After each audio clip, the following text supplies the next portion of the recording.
이름은 기억이 안 나는데 유명한 한 화가가 있었답니다. 그 화가의 가까운 친구가 있는데 매일 매우 괴로움만 그 삶을 뒤덮고 있는 가운데에 화가이니까 좋은 내 마음의 평화를 좀 되찾아 줄 수 있는 그림 하나 그려다오라고 부탁을 합니다.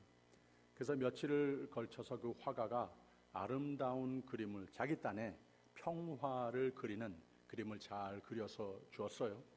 근데 그 친구가 그 그림을 보더니 분명히 그 밑에 평화, 피스라고 이렇게 제목은 붙여놨는데 우선 그림이 시꺼멓고 배경이 밤이고 폭우가 쏟아지는 그림이고 또 폭포가 쏟아지는 그 그림을 그려놓은 거예요. 그래서 화를 내면서 화가 친구에게 이게 무슨 평화 그림이냐, 다시 그려달라고 부탁을 합니다.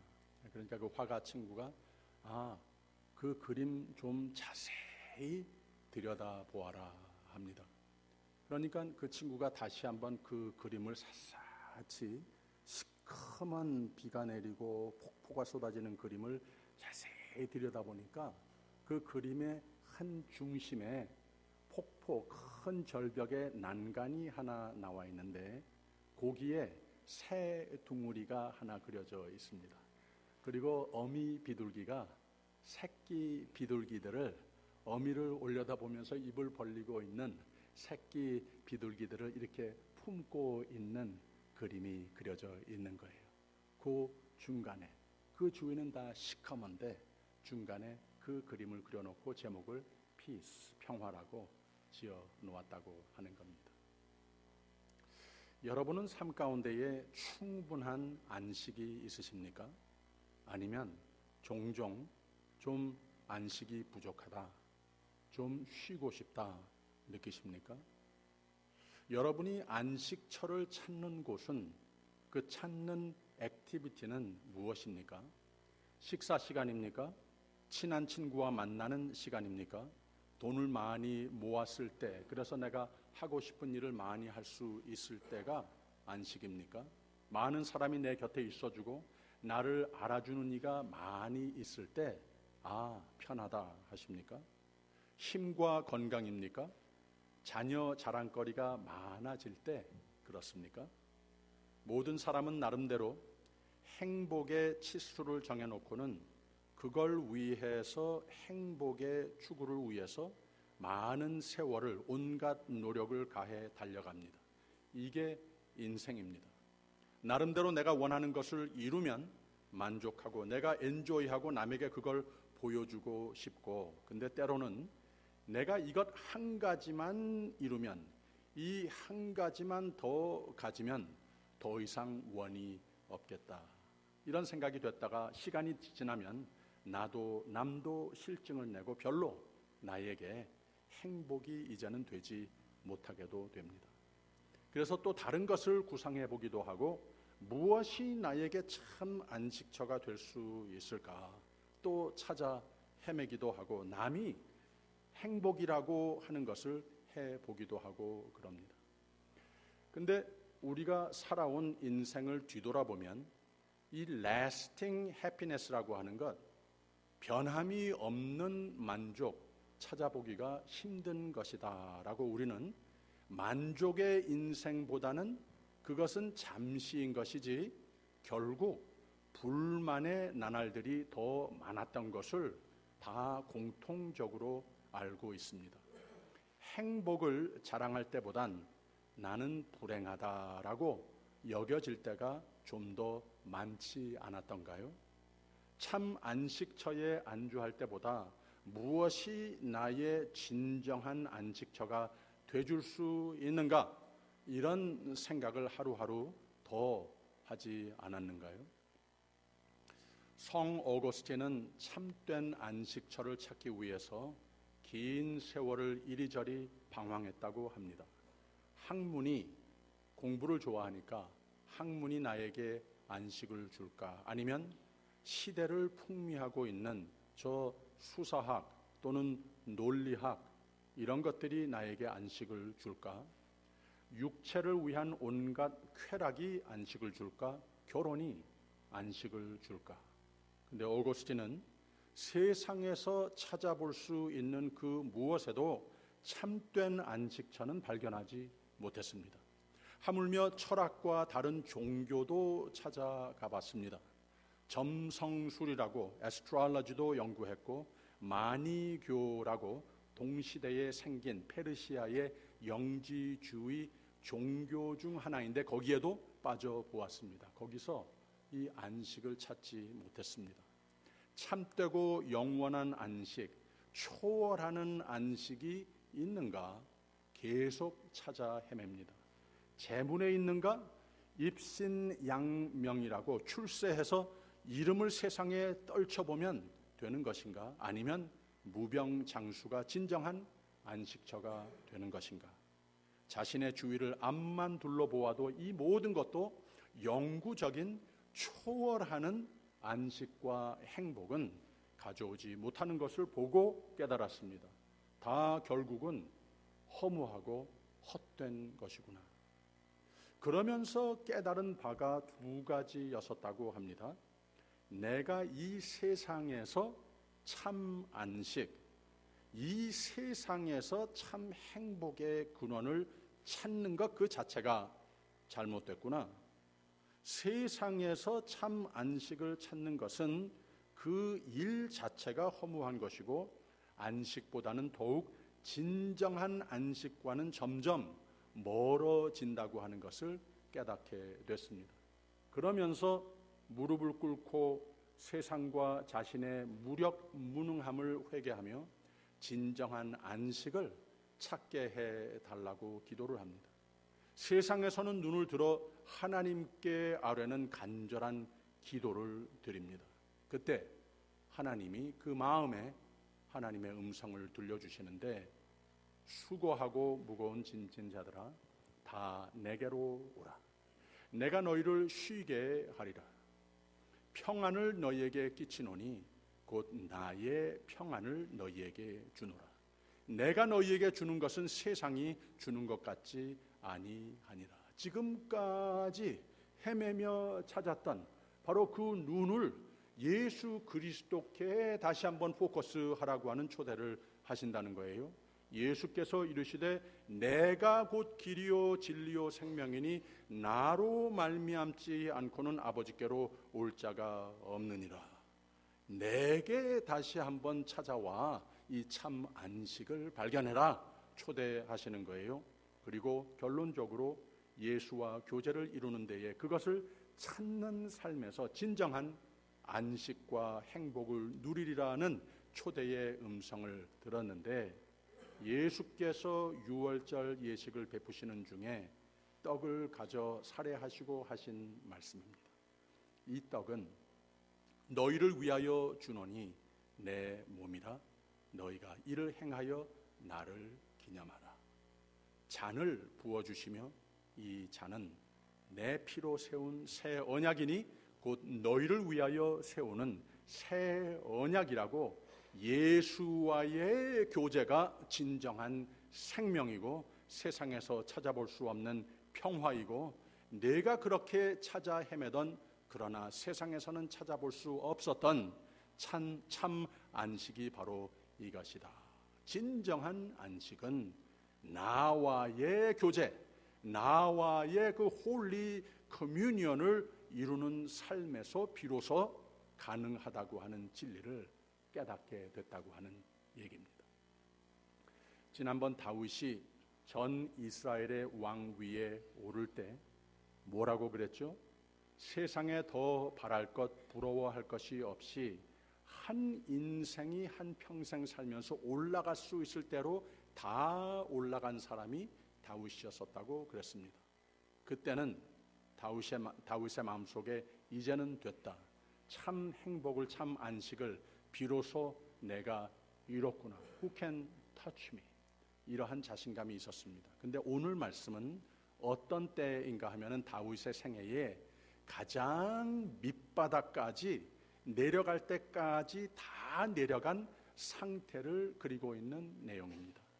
아마 분명히 사울에게 쫓길 때보다도 그래서 광야로 굴속으로 도망 다닐 때보다도 적의 나라에 가서 생활하는 게 더 나을 정도로 더 안전하게 여겨질 때보다도 더 밑바닥으로 내려간 다윗의 상태라고 볼 수 있습니다.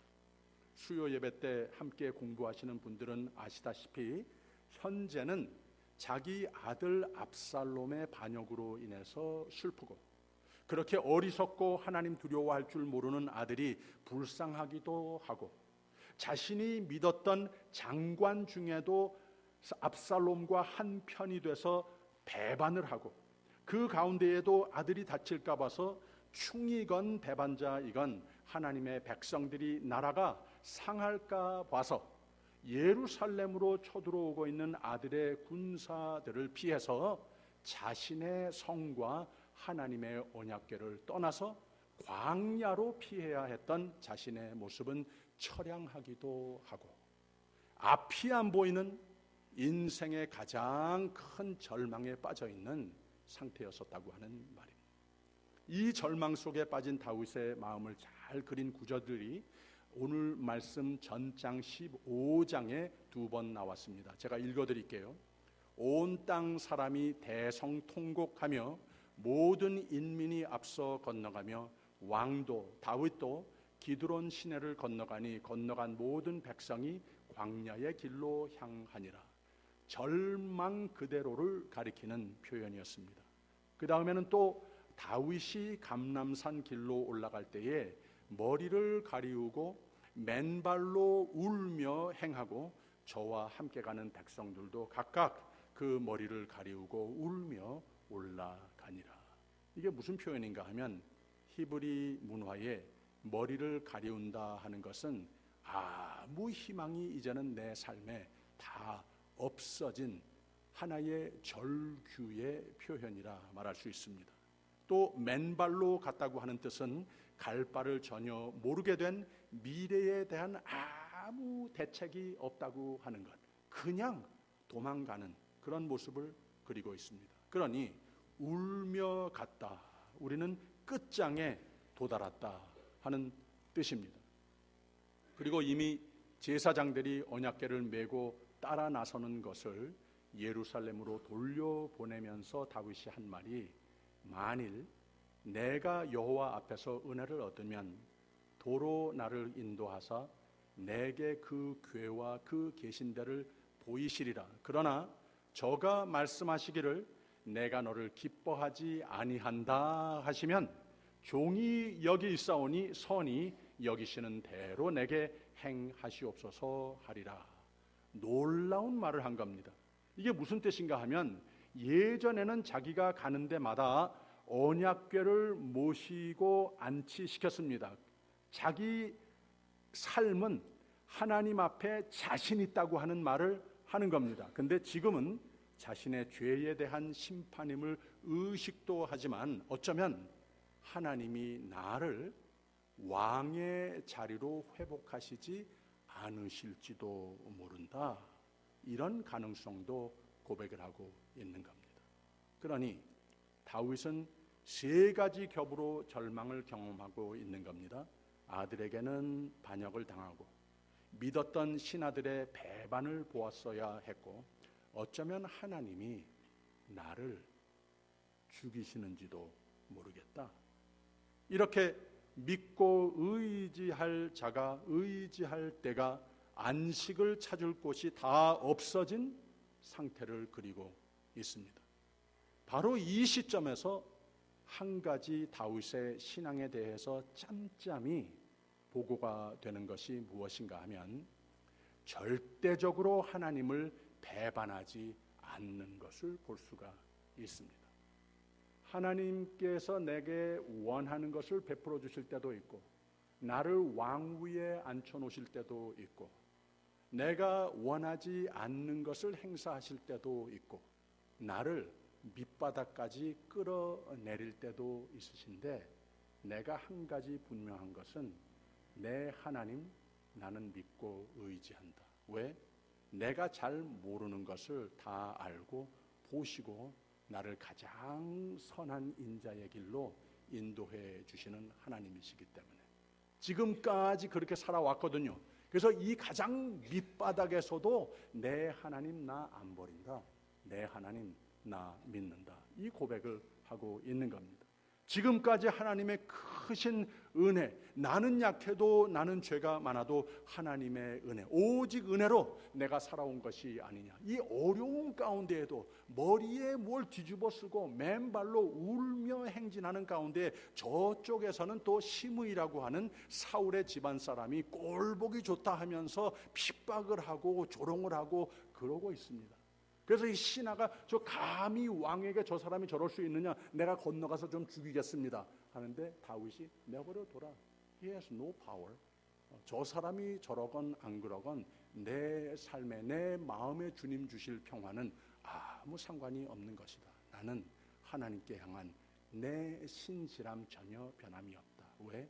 하나님께서 나에게 향하신 이 눈에 보이는 것은 내가 참 힘든데 그러나 하나님께서 나를 보고 계시고 하나님의 신실하신 손길이 나를 붙들고 계시다. 이것을 분명히 아는 사람이었었다고 하는 겁니다. 나를 살려두셨고 가장 높은 데까지 올려주신 하나님이시면 그게 좋았으면 하나님이 나를 내리시는 것도 하나님이 그의 뜻으로 하는 것이면 fine, that's okay, 됐지 않느냐 하는 겁니다. 좀 어려움 당하면 어떠냐? 하나님의 영광을 위해 살아온 내가 하나님 영광을 위해서 커질 때도 있고 작아질 때도 있고 평안을 누릴 때도 있고 나 지금같이 밑바닥으로 낮아질 때도 있고 하나님 영광 위에 하나님의 뜻을 이루기 위해 나에게 생명과 영화를 주실 때도 좋았지만 하나님의 뜻이라서 나는 왠지 모르겠지만 내가 왕 안 하면 어떠냐? 밑바닥이면 어떠냐? 죽으면 어떠랴 하는 겁니다. 하나님을 믿되 나에게 가장 좋은 지금과 영원에 이어지기까지 나에게 가장 좋은 선한 길로만 인도하시는 하나님께 난 잘 모르겠으니까 그냥 다 믿고 맡긴다. 이렇게 사는 사람이더라고 하는 겁니다. 그래서 오늘 말씀 12절에 혹시 여호와께서 나의 원통함을 감찰하시리니 하나님이 다 보고 계신다고 하는 거예요. 제가 얼마 전에 그런 말씀도 드린 적이 있죠. 아주 강한 믿음의 표현이 내가 하나님을 본다. 이거 참 강한 믿음이죠. 이거보다 더 강한 믿음이 무엇인가 하면 어떤 때는 하나님이 잘 안 보이는데 내가 확실히 아는 것은 하나님이 나를 보고 계시다. God sees. 하나님이 나를 보고 계시다. 이거 아는 사람이 강한 믿음이라고 하는 거죠. 핍박은 더 깊어갑니다. 13절에 보세요. 다윗과 그 종자들이 길을 갈 때에 시므이는 산비탈로 따라가면서 저주하고 저를 향하여 돌을 던지며 티끌을 날리더라. 14절의 첫 부분에 왕과 그 함께 있는 백성들이 다 곤비하여 라고 그랬습니다. 정말 지쳤습니다. 정말 피곤했습니다. 정말 눈에 보이는 것, 나에게 희망을 걸 것 아무것도 아무도 없었습니다. 곤비하여 심신으로 기운이 다 빠졌습니다. 그러나 내 삶에 하나님이 왕의 되심을 잊지 않는 믿음과 충의의 다윗에게 기적이 일어납니다. 우리가 무심코 그냥 읽고 지나갈 수 있는 대목이 바로 14절의 후반입니다. 뭐라고 그랬습니까? 한 곳에 이르러 거기서 쉬니라 그랬습니다. 한 곳, 어디라고 안 밝히죠. 이 성경을 보게 되면 특히 구약에 어느 한 significant한 고장을 말할 때에 그 지리적인 고장의 이름을 밝힙니다.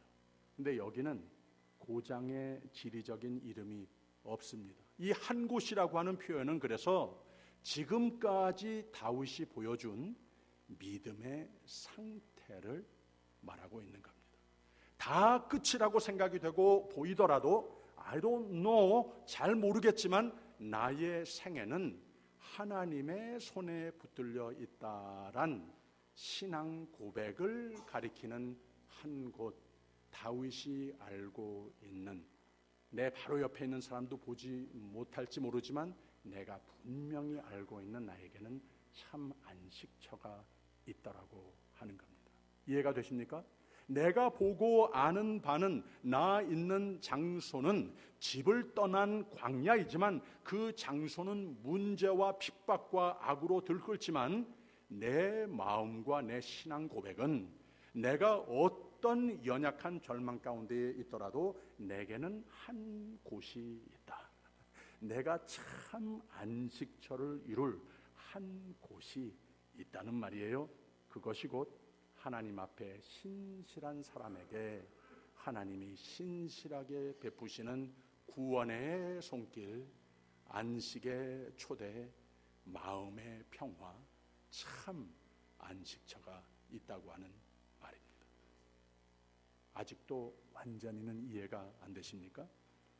바로 이때 다윗이 어느 때? 왕궁에 앉아서 가장 높은 자리에서 편할 때? 아니요, 가장 밑바닥에 떨어져 있을 때, 절망으로 가득 채워 있을 때, 아무것도 안 보이고 갈 바를 모를 때, 그때 펜을 들어서 노래를 하나 지었어요. 그 노래가 무엇인가 하면 우리가 제일 잘 아는 시편 23편의 말씀이에요. 제가 읽어드릴게요.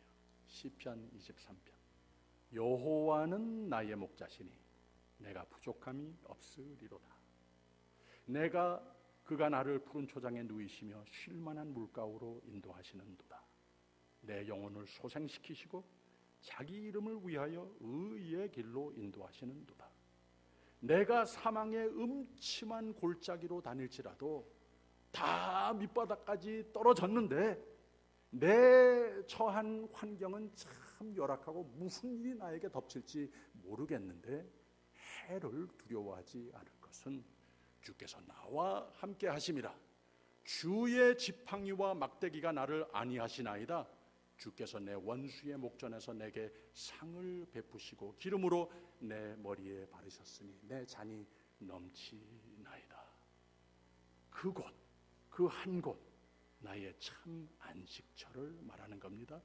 나의 평생의 선하심과 인자하심이 정녕 나를 따르리니 내가 여호와의 집에 영원히 거하리로다. 그랬습니다. 여러분, 오늘 마음과 삶 가운데에 무엇이 누가 나를 힘들게 합니까? 참 안식을 찾아보기 힘들지요.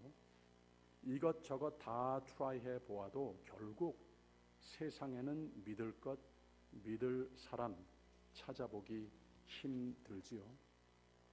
다윗에게 또 오거스틴에게 모든 교회사의 신실한 성도들에게 쉴만한 곳에 초대하셨던 하나님은 여러분을 이 아침 초대하십니다.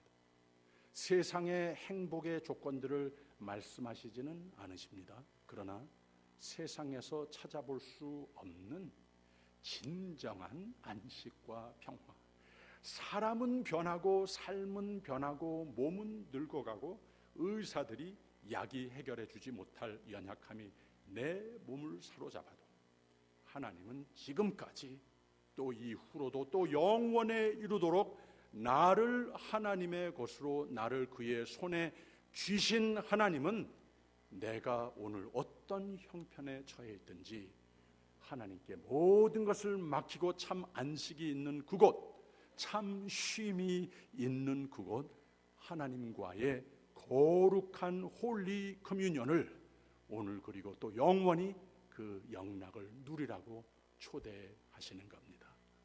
나의 평생의 선하심과 인자하심이 정녕 나를 따르리니 내가 여호와의 집에 영원히 거하리로다. 그곳, 이것을 또 노래하는 우리가 잘 아는 찬송가가 있어요. 주날개 및 내가 편안히 쉬네. 이 찬송의 작시자가 누군가 하면은 쿠싱이라고 하는 목사였습니다. 목회 사역을 하고 있는 중에 아직 젊은데 병이 생겨서 이 성대에 이 목소리가 나오지를 않는 거예요.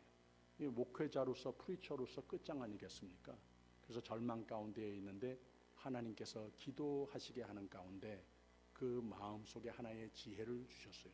여태까지 전혀 내가 가지고 있는 은사라고 여겨지지도 않고 한 번도 해보지 않은 찬송가를 지어라. 찬송가를 지어라. 내가 가지고 있는 그 경험으로, 내가 가지고 있는 절망 가운데에도 나를 믿으니 그대로 찬송으로 표현해라. 하나님께서 말씀하십니다.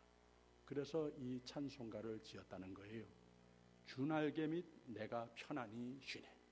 밤 깊고 비바람 불어쳐도 아버지께서 날 지키시리니 거기서 편안히 쉬리로다. 주날개 및 즐거워라. 그 사랑 끊을 자 민요. 주날개 및 내 쉬는 영혼 영원히 거기서 살리.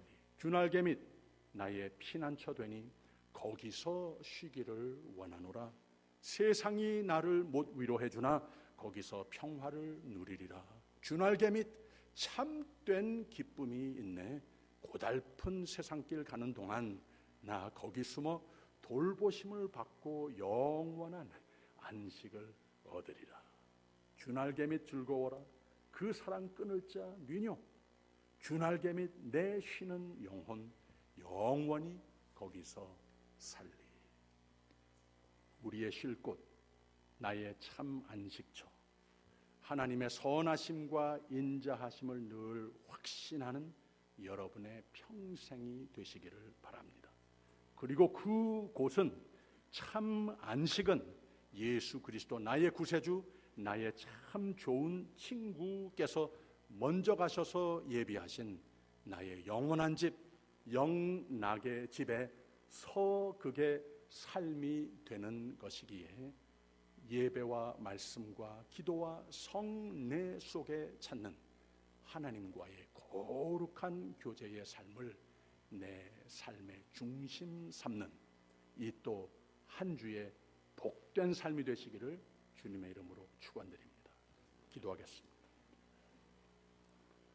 너무도 종종 힘들고 지치고 쉽게 불만에 휩싸이는 우리를 참 쉴 곳으로 초대하시니 신실하신 하나님, 우리를 사랑하시는 하나님께 감사드립니다.